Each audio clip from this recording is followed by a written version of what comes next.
Business today, Rowena Kajumba here, and it's time for us to get into our business insight. And of course, so we're looking at the fact that the market-led user-owned ICT 4AG enabled information service is indeed an innovative project being implemented since September of 2015 in Uganda. Now, the seed fund for the project came from the Dutch Ministry of Foreign Affairs through the G4AW facility of the Netherlands Space Office, and also with a contribution from other partners. And today we have two of some of those partners, that is Uganda Cooperative Alliance and Ensibuko Technologies. Now I'm going to introduce the two people with me on set here. Right next to me is Rona Nyiraneza, who is the project coordinator of Uganda Cooperative Alliance. You're very welcome. Thank you. Indeed. And at the extreme end there is Gerald Otim, who is the CEO of Ensibuko Technologies. You're very welcome, Otim. Indeed. I'm glad that you're here, because projects of this nature, oftentimes we don't know what happens, we don't know what's really going down, but I would love to think this project is very, very involving. Okay, I'll start with you, Gerald. Tell me about Ensibuko. When I hear the name, I'm starting to ask myself, what is this about? Tell us about Ensibuko Technologies. So Ensibuko is a Ugandan technology firm. Mm-hmm. Our niche, our specialization is in helping digitize organizations and cooperatives, especially those that work with smallholder farmers. And our technologies, range from core banking systems for savings cooperatives to cooperatives platforms and payment systems that helps facilitate payments within the agricultural space. Okay, very interesting. How long have you been doing this? So we've been in this since 2014, so this makes 5 years. Interesting. That is very good. Okay, Rona, tell us about the Uganda Cooperative Alliance.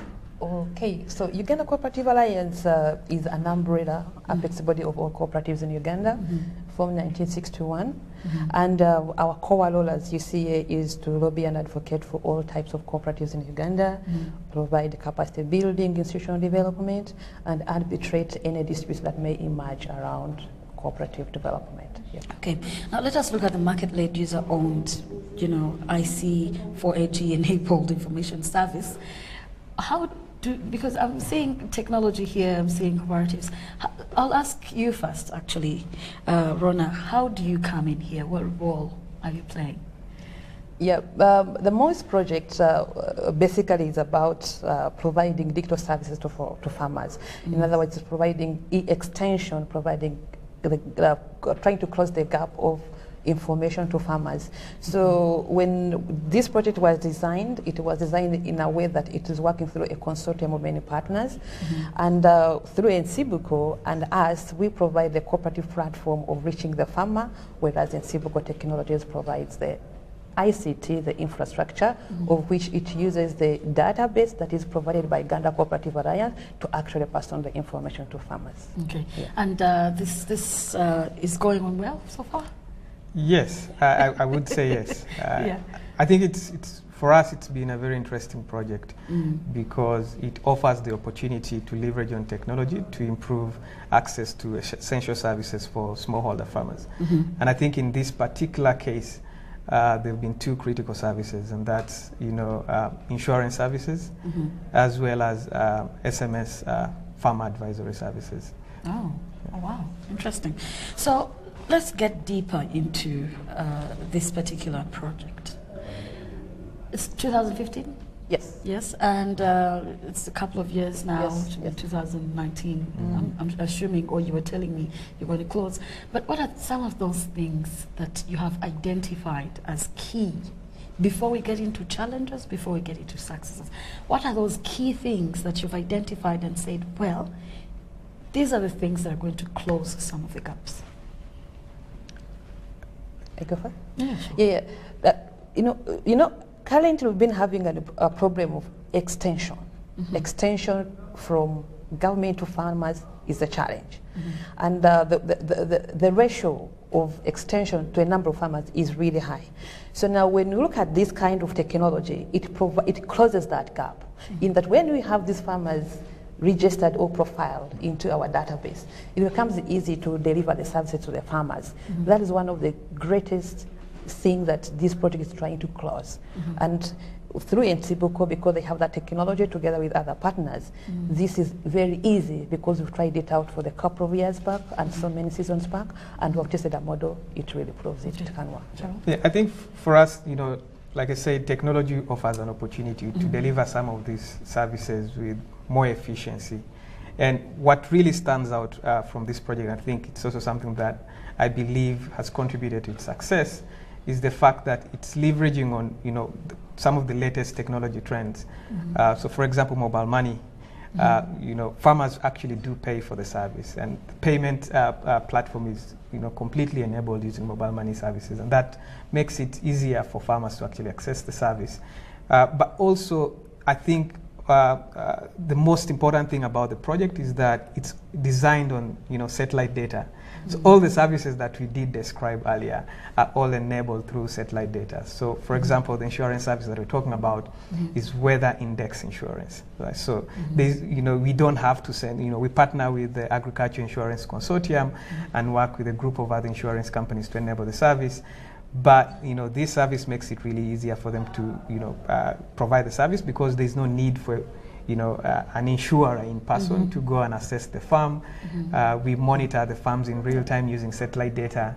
You know, we also use satellite data to provide real time farmer advisory services that are based off the actual conditions of the farmer's garden at that exact time. Okay, so real quick, are we looking at farmers in a specific area, or we're looking at farmers across? And if you could give me some numbers, if you have them.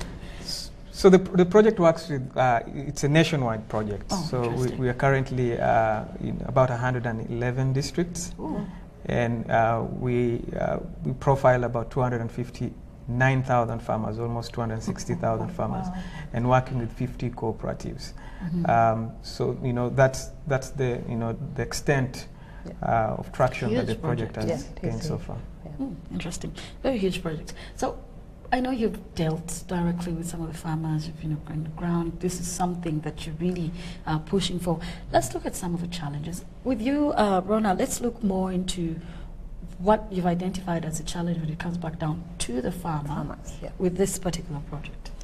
Okay, when you look at this technology, how it works, for example, when I started working on it, it wasn't easy to understand, because explaining the technology, how the whole using satellite data to generate information that supports the farmers, to provide accurate information, explaining that technology to a local farmer is really not easy.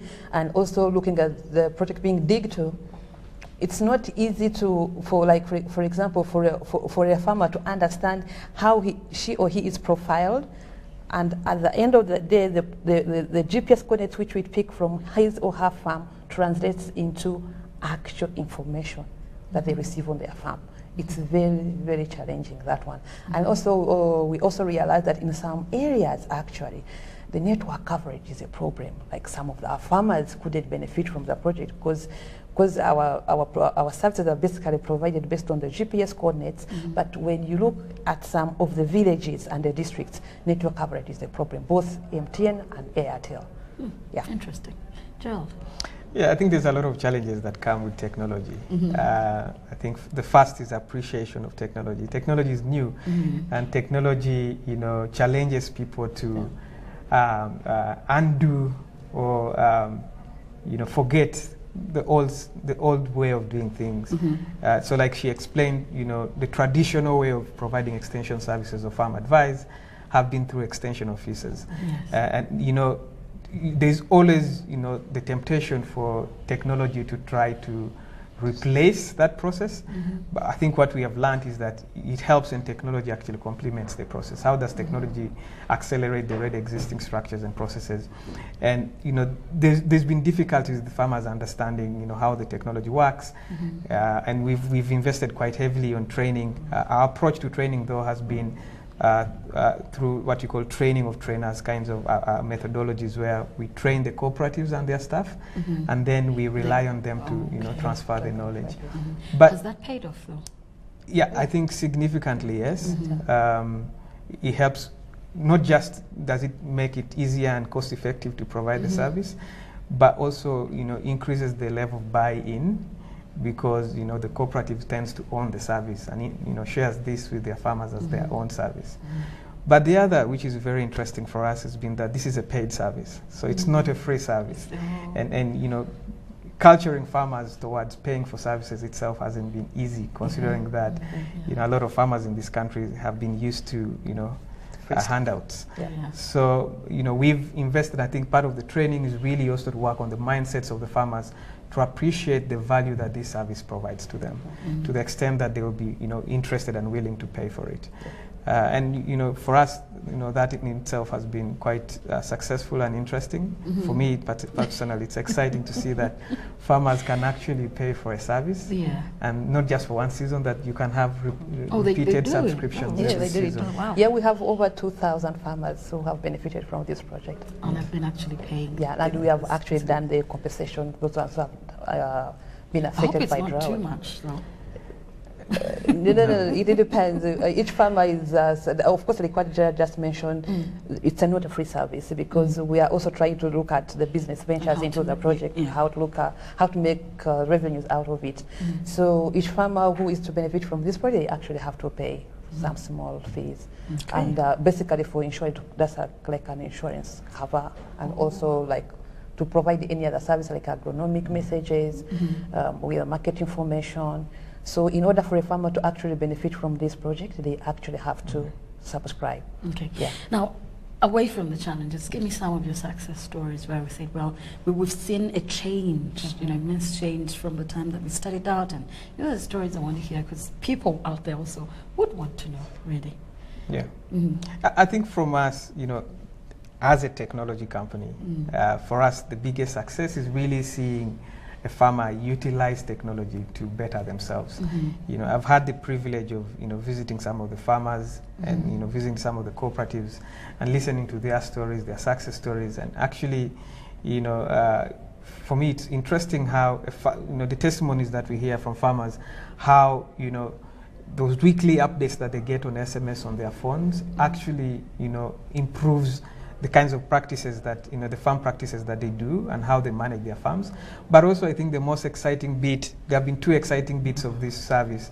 One has been, you know, at the end of the season, when a farmer has, you know, lost their crop because of, you know, maybe drought, extreme weather, they receive a compensation on mobile money. You know, the shock and surprise on their face when they actually receive that compensation from the insurance company. For me, that's really exciting. But also, we did pilot a credit program, a loan program, the previous season, where we partnered with a financial institution to bundle credit with the service. So every farmer that subscribed to the service was also entitled to credit. And you know, when you talk about loans, that's always very exciting. There are quite a number of things, like how we already told you, this a project that works with so many partners, and all of us are benefiting out of this. And one of the best achievements so far that have, to add on what I just mentioned, we have tried to profile farmers. We have that data of farmers who have already been profiled, in that this is a database that any other partner can use, because these are farmers already profiled. We will know where they are located. So anybody who is interested to use our platform. So basically, it's also created market for them. Yes. Yeah, because it's a business. Now we have the data. If anybody else wants to partner with us and is interested in using our data, the data is available. Can use it? Yeah. Very, very interesting, I must say. So what are some of those activities that have been going on or that are happening? Okay, yes, you've talked about the training, you've talked about how you've been able to involve the people and address this particular, but because now we're coming to an end, really. What are some of those activities that you said we need to focus on as a way or structure or, you know, method to actually get this done? Yeah, one of the he'll mention others, but one of the best things that we need to do, like I just mentioned you, because we've been specifically in specific cooperatives and DFAs, but now going forward, we would want this to expand into the whole country, because all farmers are affected in one way. So we're looking at intensifying marketing of this product so that the whole world gets to know about it. Even the government, because the government also will need this data in future. We also need everybody to understand how this works. So the issue of marketing the service bundle being provided by this project and the technology used, it's one of the greatest or the critical activities that we need to do, and also ensuring key service delivery to the farmers. Okay. Yeah, so I think, like you mentioned, the project comes to conclusion this month, actually this week. But one of the most interesting things that we're doing this week is also relaunching the services as a business. Okay. So we are working with partners such as Uganda Cooperatives Alliance to now provide this service commercially. Yeah. And there's a lot of changes that of course come with that. Scaling up the service means that we have to broaden our product offering. So previously we've been only covering 4 crops. Now we have expanded to all crops except trees and sugarcane. Okay. And we have also, expanded the definition of the insurance, the things that we cover under the insurance package. So those are some of the things that are happening. And this week, I like that. I'm sorry, we'll get back to that. I like that you mentioned about how every crop, apart from trees, I know you'll get there. But of course, we're looking at crops that are very staple or mostly used within the country, that can be both for commercial use and also people can use in their homes, which is very, very interesting. Yeah. Okay. Yeah. Because I'm saying maize, soya beans, beans, sesame. Yes. Okay, interesting. Okay, let's get back to what you're doing this week. So this week we have a workshop whose agenda is really to achieve 2 things: to close out the project, but also to relaunch the service as a business. So those are dates. The dates. So it's happening this week, Wednesday and Thursday, at the Golf Course Hotel. Okay. We expect over 250 delegates from all strides, from farmer cooperatives to input dealers, financial institutions, development partners. So it'll be a very interesting forum. Okay, so I'm going to ask this from you, Rona and Gerald. As we wind up, Rona, I'll start with you, and you will look into that camera and talk to people about, first of all, you're relaunching, but basically what, in regards to the discussion we've been having, in terms of the project and what the motive was for this project and the relaunch and things of that nature. But briefly, why people should actually trust themselves into something of this nature. Yep. One thing that's the beauty with this MUIIS project is that it has a technology that addresses the farmer's need. If we all adapt this technology, most of the problems related to extension will be solved, because if we have the database of these farmers into our systems and we know where they are located, one, it's very easy for them to access loans. It's very easy for them to access information related to agronomic tips. It's very easy for them to access information related to weather tips. That's why in this concluding workshop, we are calling all multi-stakeholder partners, including government, to come and listen to us, because one of the major objectives of this is to showcase what we have done for the past 3 years, to showcase it to any other partner who is out there interested, and they can leverage on this infrastructure that has built over time. So for us, this is just the beginning. We are closing the project phase, and now we are launching into the business phase, whereby it's purely going to be business, and we are looking at any other partner. Because, for example, when we have the farmers, we already know how much they are producing. So dealing with an aggregator who is interested in buying our produce from the farmers, the issue of marketing will be solved, because we have all the figures. This is a problem with you.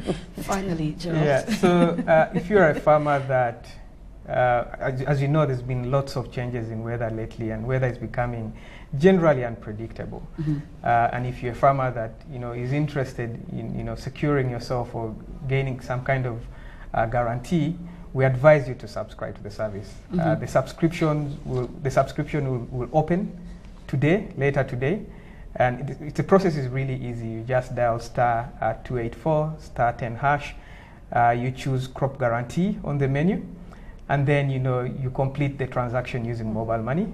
The process is very self-explanatory. Once you have subscribed to the service, then you will get insurance cover for each of your acres, that you've subscribed for up to 300,000 shillings per acre. And the fee is really, quite affordable for just 30,000 shillings per season per acre. And then you also do get, weekly SMS advisory services for some of our selected crops. So I do encourage farmers, farmer cooperative or individual farmer or farmer organization that wants to secure their farmers to actually sign up and subscribe for the service.